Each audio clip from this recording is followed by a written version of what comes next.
সময় রাত 2:17। ফোন বাজছে।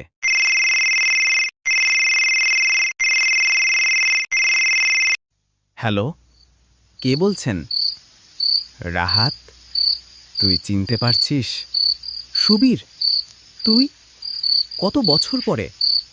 তুই কোথায় আছিস এখন? আমি এখন তোর বাড়ির পাশের রাস্তায় দাঁড়িয়ে আছি। কি বলিস? এত রাতে? ভেতরে আয়। না, আমি ভেতরে আসতে পারবো না। দরজা খোলাস না, শুধু আমার কথা শোন। কেন? কি হয়েছে তোর? আমি এখন বেঁচে নেই। কি বলছিস তুই?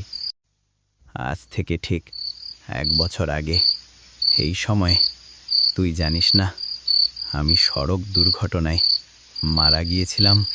কিন্তু তুই তো আমার সাথে কথা বলছিস। আমি এসেছি শেষবার তোর সাথে দেখা করতে, কিন্তু চোখে চোখ রাখা যাবে না। শুধু কথা, শেষ কথা।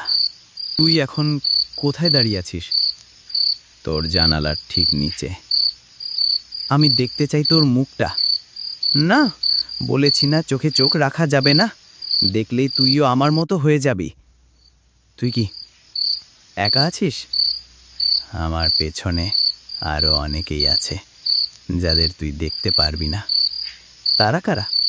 যারা তাদের শেষ কথা শেষ করতে পারেনি, তারা সবাই আমার সঙ্গে। এখন কি চাইছিস আমার কাছে? তুই আগামীকাল রাতে এখানে আসবি, যেখানে আমার দুর্ঘটনা হয়েছিল, ঠিক মাঝরাতে।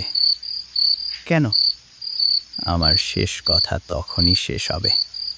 আমি যদি না আসি, তাহলে আমি এসে তোকে নিয়ে যাব।